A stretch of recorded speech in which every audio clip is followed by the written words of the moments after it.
Again, my name is Tom Popik. I'm chairman of the Foundation for Resilient Societies. We're a nonprofit group that is concerned with protection of critical infrastructure. There are several of us that have been here at this conference. We're going to be talking today about energy security impacts on the data center industry. I'd also like to introduce my fellow panelists. Dr. George Baker, who is also a member of our foundation, and Mike Caruso. So our agenda briefly is I'm going to talk about some things that we learned from going to a data center conference. Now, in order that we get EMP protection for the grid, we're going to need some industrial constituency. We need some people who make money, who are dependent on the grid, who are going to be advocating for this protection. So it's nice for us to get together, but we need the industry deep pockets. So we decided we'd reach out to them and go to the big data center industry conference, which is held in Orlando this fall. So I'm going to be reporting back on some of what we found out by doing that. I also should say we didn't just go, we were actually general session speakers. So it was Dr. Baker, John Kappeman, and myself. So we got to speak to the whole conference, and people came up to us. We learned quite a bit. Also be briefly going through some of the official government reports. We've had a lot of experts talking about threats to the grid, but there's also a government consensus that I'll be briefly reviewing. Then Dr. Baker is going to be going through a presentation about some specific threats to data centers. He actually has the incredible advantage of having consulted to the data center industry, so he brings a lot of knowledge. And then we're going to have Mike Caruso from ETS Lindgren. He also has real-world experience with the data center industry. So we hope to give you a view of what's happening in industry. And let's just think about data centers for a minute. I'll go through some of the critical sectors that are very dependent on data centers. So we can start with the electric grid, right? We can move on to telecommunications. Telecommunications increasingly is dependent on data centers, so these big switching centers are actually filled with computer servers. We had a presentation on healthcare earlier today with a captain from Northcom. Well, medical records now are contained in data centers. Let's think about the Department of Defense. That's run on data centers too. So you can see how the data center industry aspects that we're going to be talking about today really go across many of these critical infrastructures. So these are some of the issues for data center operators. I'm going to tell you some complaints that they have with power quality issues as well as grid reliability. I'll give you a statistic. In the United States, the typical customer experiences one grid outage per year. So some of you may not have experienced one outage per year, and what that means is there's other people that are unfortunate that experience more than one grid outage. Amazing statistic, the average outage is about 200 minutes, and that's a long time. And again, many of us don't experience outages of that duration, but others that are less fortunate do. It turns out that the United States actually ranks pretty far down the list in terms of electric grid reliability. So we're behind many of the European countries in reliability of our grid. It's interesting that when Congress passed the Energy Policy Act in 2005, they only mandated an adequate standard of electric grid reliability, not a good or an excellent, just an adequate standard. So these data centers have to deal with this unreliable electric power, also poor quality. They experience issues such as flicker, that's when the lights flicker, what they call voltage sag, harmonic distortion. We've heard presentations about how when there's these solar storms that can cause incredible harmonic distortion, the data centers have to deal with that. How do they do it? Well, it's expensive for them. They install very large uninterruptible power supplies that have batteries, and then the batteries typically only last about 15 minutes for a data center. They're only designed to be a bridge until the diesel generators can kick in. Now the problem with diesel generators, first of all, they're not reliable all the time. So there's a range of reliability. One statistic I've heard for nuclear power plants, their diesel generators are about 99% reliable. So they'll start up about 99% of the time. And they have redundant generators. And so if you do the math, the chance that 2 or 3 won't start up is quite small. But on the upper bound, a statistic I've heard is, for example, a hospital or something like that, the generators wouldn't work about 30% of the time. So think about that. Also, these diesel generators are hard to maintain because they're hard to test. You have to get environmental permits just to test the diesel generators. So you don't use the equipment every day. It may not work when you need it. A big issue, there's only a few hours or days of on-site fuel for diesel generators. It's hard to store the fuel. It tends to age. You even get mold growing in the fuel, or you get water condensing in the fuel. There's a process called fuel polishing where companies will come out and clean up your fuel for you. But I think it's appropriate to say that sometimes you may be dealing with contaminated fuel in a crisis. Well, Hurricane Sandy showed some of the problems with these backup diesel generators for data centers. The data centers, there was a hospital in New York City. Their diesel generators didn't go on. There was a data center also in New York. They actually had to have a bucket brigade with diesel fuel to resupply it. There were instances where the fuel trucks couldn't get through. So the data center industry is getting really frustrated with this situation.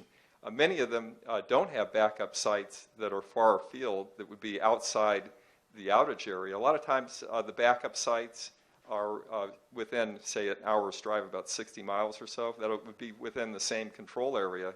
The data center industry is now starting to clue in that you might have to be in a different control area, or actually even in a different interconnection, as it's called.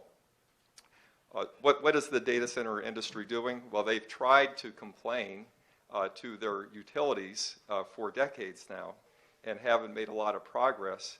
Increasingly, they're moving to their own generation. So data centers are now installing hydrogen fuel cells to go off the grid.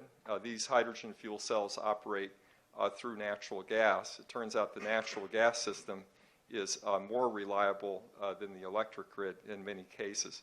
So that's a little bit of a summary of the situation with data centers. I'm now going to just briefly go through some of these official U.S. government reports.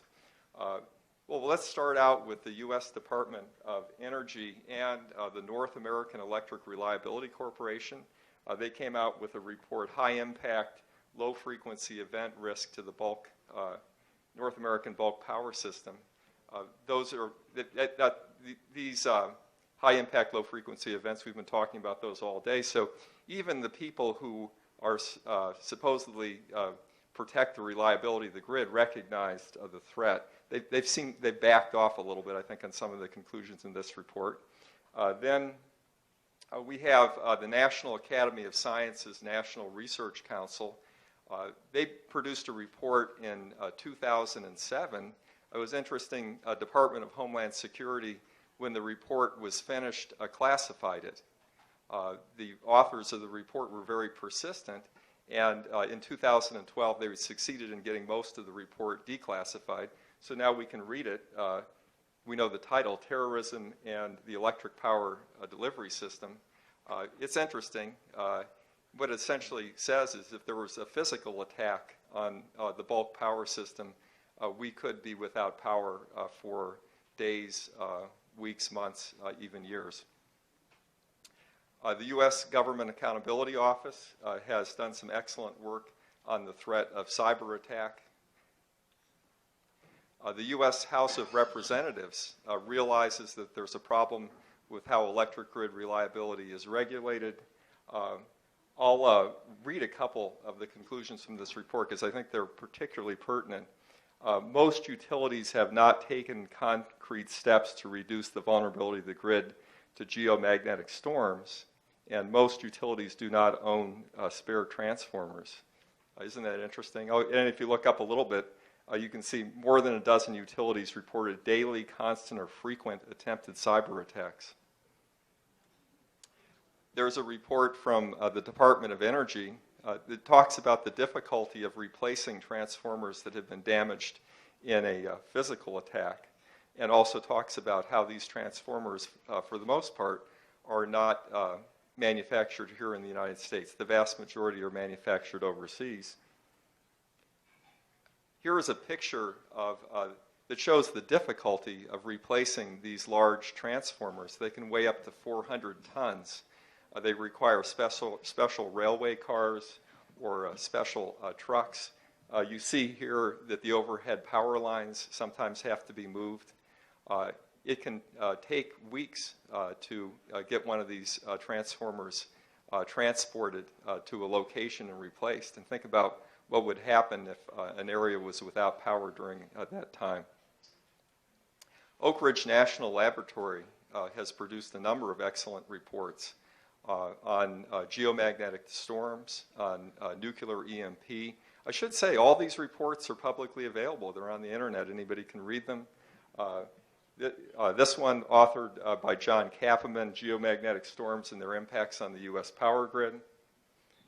We have another report about radio frequency weapons, authored by William Radasky and Edward Savage. This is a lot of the analytic framework behind some of the EMP protective measures that we've been hearing about today. And the really big significant study by the Congressional EMP Commission talking about the threat of nuclear electromagnetic pulse, which could be a countrywide phenomenon. So look at all these government reports, and we've had experts here. I think that the experts we've had are credible. I want to talk about big data center protection challenges. So I'm the protection approach, and then I'll be followed. We'll get into some details there at the end. I didn't say at the. I was very disappointed Kevin Briggs couldn't be here, because a lot of what we're talking about in the previous session and this session, he's right in the middle of it. And I saw his intended presentation. It was a good one on the FirstNet and some of the challenges, and hopefully he'll get permission to present it on the next go round. So just again, here's what I want to cover. Illustration. This is a Oliphant cartoon I thought is very instructive, where the lights go out and they realize the computers don't work. Computers are shut down. Somebody finds a flashlight, and they advise let's need to write a message, and they don't know what write means, because they're computer guys. And so the bottom line is we're doomed. Okay. Well, this is what we want to avoid, and the good message is, we're not SOL. There's lots of things we can do, and this, we can avoid this kind of situation. Yeah. So the migration to cloud computing has put more and more eggs in a smaller number of data center baskets, and people are migrating to larger and larger and larger data centers. And I've been to data centers where I'll say, well, where's your backup power? And they'll say, well, we don't need it, because if our site goes down, we've got another site, say 200 miles away that will fail over there, and we've got automatic failover, logic circuit failover. And then I say, yeah, but the EMP footprint is 1,000 miles. So it's going to take out, not just you, but your failover site, and it's one of these. So this is a problem we need to watch very carefully. The EMP RF weapon technology is diffused. I have a friend who got a Walmart vinyl briefcase and built one that burned out his own computer with it. He cut the antenna out of tinfoil and used a fluorescent light starter for his power supply, and it cost the parts cost $200. So it just isn't one example. Inadequacy of operational response procedures. we need to protect. You need to put in the physical protection. You're not going to have time to respond. Sorry. And then just general lack of awareness is a problem. So one of the things we're trying to do is we give these presentations to the data center community and the electric power community, just create awareness so people will know what embarrassing questions to ask their representatives and their power industry commissioners. Okay. Oh, yeah, I'm not going to dwell on this, but just basic EMP characteristics. We've already seen this in a previous talk, the power spectrum and the area coverage is the big problem. But notice that the EMP frequency spectrum only goes up to a gigahertz down here. And you have both E1 and E3. E3 is the very low frequency effect there. Now, with RF weapons, there is a picture of a couple of them. This is the one on the right looks like the one that my cohort just recently built. But the environment effects are comparable to EMP E1, except that you're going up to 10 gigahertz. The thing is, with the RF weapons, the energy falls off as R squared, so the effective range is much more limited than with the EMP, where you're getting thousands of miles. There are a lot of people who, they think, yeah, you need to protect against RF weapons, but they don't see the RF weapons as an existential threat. You're not going to get the entire continent simultaneously like you would with the nuclear. Okay. And so if you look at this, here's the frequency band. You can see the RF weapons are up there in the gigahertz range. Actually, we found that they're very effective down to 10 megahertz. That's actually the RF weapon envelope there should go down to 10 megahertz. And here's a notional chart of the range to effect versus weight. For the lower curve is damaged, the upper curve is upset. And this is based upon a scalable ultra-wideband device that we developed. And it's not all inclusive, but it just gives you notionally how much weight it takes. If you want kilometers of range, you're talking about mounting things on trucks. The briefcases will have effective ranges of around a meter. Now this is just I tried to put on one chart the combined effects here. You've got the EMP E3 and the geomagnetic disturbance in the first column there, the fast EMP E1 on the second column, then RF vulnerability. And you can compare and contrast their system effects. So that the grid power transmission distribution, the EMP is the most effective. The RF weapons can take out the control systems, so that is a worry. But I don't think the RF weapons will take out the big transformers. And you can just look down the list there. The asterisk means that those systems are vulnerable to harmonics. There are certain things that will happen in the data centers due to E3 because of the harmonic distortion on the power grid. But there you have it, just sort of a compare and contrast all these different effects. We know how to protect. I won't dwell on this because I talked about this in the previous presentation. But we know how to protect data centers. We've been doing it, and I should also mention this is the protection approach that will be used for the FirstNet. And we know that the protection is affordable. We've been doing it, but you'd like to have the protection included in the system design, not as a retrofit. And then the other big important thing that we stress when we talk to the data center owners, Microsoft and Google and Facebook, these companies have data centers.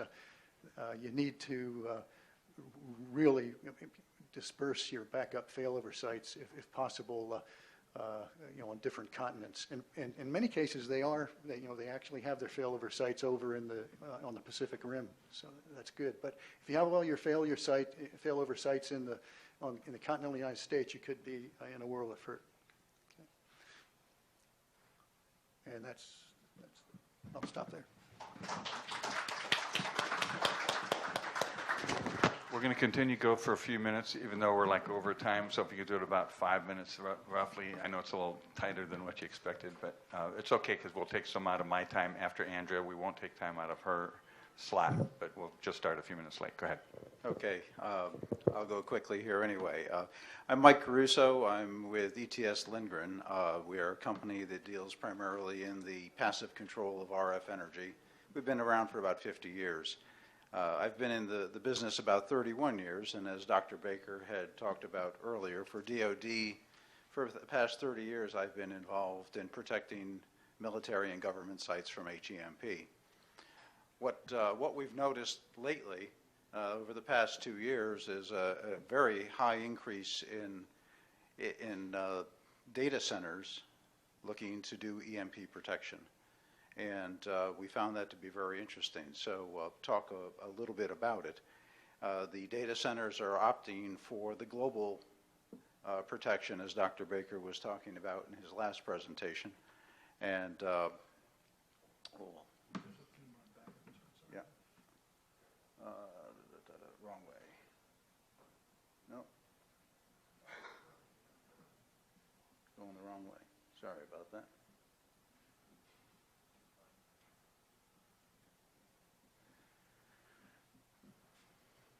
Let's see, this was part of your presentation still.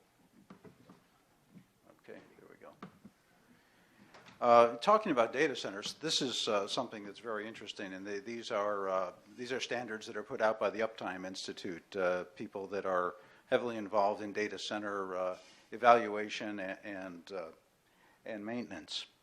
A Tier 3 data center, which is more likely than not having some backup power and some backup capabilities. The allowable downtime per year is 1.6 hours. So that falls into the realm of the 200 minutes that you were talking about. However, there are Tier 4 data centers, and those Tier 4 data centers primarily service financial industry and insurance and some of the very critical infrastructure component elements that exist. Downtime for that is 2.4 minutes per year. That's the acceptable downtime. So it's something important to remember that for the data centers, we're looking at protecting not only the power grid, but protecting the data center itself. The equipment within the data center is quite vulnerable.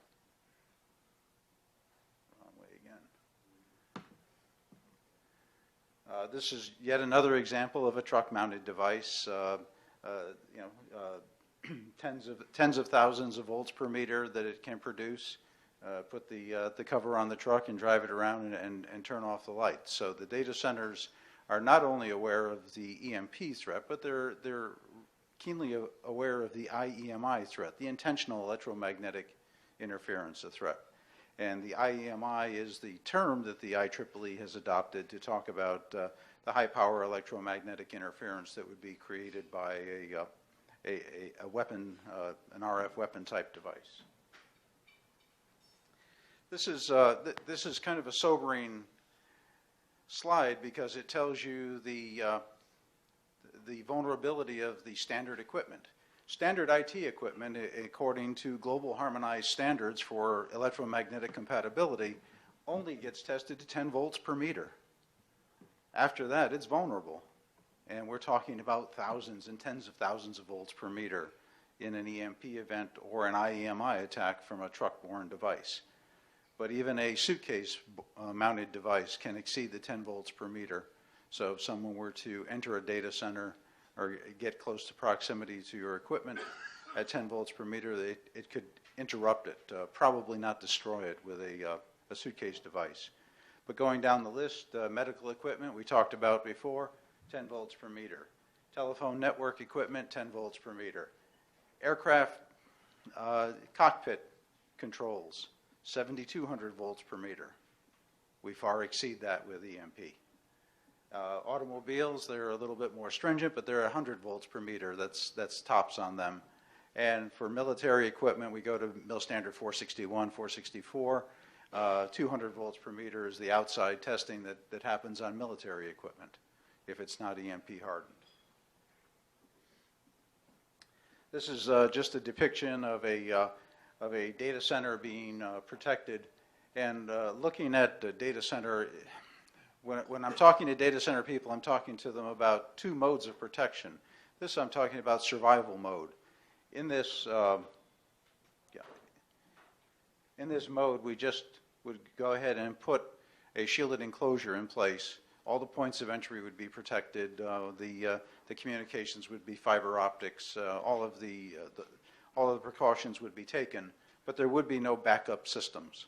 So this, in a co-location data center, it would be sitting there. If the power went down, if the cooling went down, this data center would go down in an event. However, the equipment within the data center would stay protected and be able to be restarted when the services were brought back. The second mode of protection is actually providing a secondary shelter that houses backup power and backup cooling systems and the cooling plants that gets interconnected with the data center, and this is for survival and continuous operation. Many of the financial institutions that I'm talking to on a regular basis are opting for continuous operation because offline they can lose millions of dollars per minute. And as Tom was talking about, you take this to an economic level. You take this to basically buying insurance for their continuing operations, their disaster planning, their disaster recovery. And this is where it starts to make a lot of sense for these operations. For protecting an entire building, the added cost for the building alone, not including the equipment that might go in that building, but you're looking at about a 15% premium to go in and put the protection in and design it in up front as a new installation. If you're looking at a retrofit, then that cost is going to rise somewhere between 20 to 30% as a retrofit because you've got to go in and do a lot of moving around. Remembering that on data centers, key is power and cooling. When protecting data centers, we've got big old water chillers sitting out on the roof. We've got generators outside. We've got racks of communications equipment. All of that needs to be protected. So again, it's not just the power grid. So we've been talking about protecting power grid here, but we're talking about protecting critical infrastructure users with the data centers. And it's becoming more and more important and a significant part of looking at the overall protection of the critical infrastructure. So with that, I'm finished a little early. Very good. Thank you very much. While Andrea's coming up, we have one question as Andrea comes up, and what we're going to do is take more questions at the end. And any questions right now in the front? Do I see a hand? Do I see a hand? No hands? Oh, man. That's because you gave such a wonderful presentation and have their head spinning. But it's really important as you're thinking about microgrids and how do you protect them and the controls and everything you have from. It's very much like protecting data centers. It's almost having like a little data center. I'd like to clarify something. The 2 to 5% I quoted was for the total system cost. The 15% was just the building. It turns out the best data I've seen is once you build a building, the cost of the electronics in these data center is 8 times the building cost. Yeah.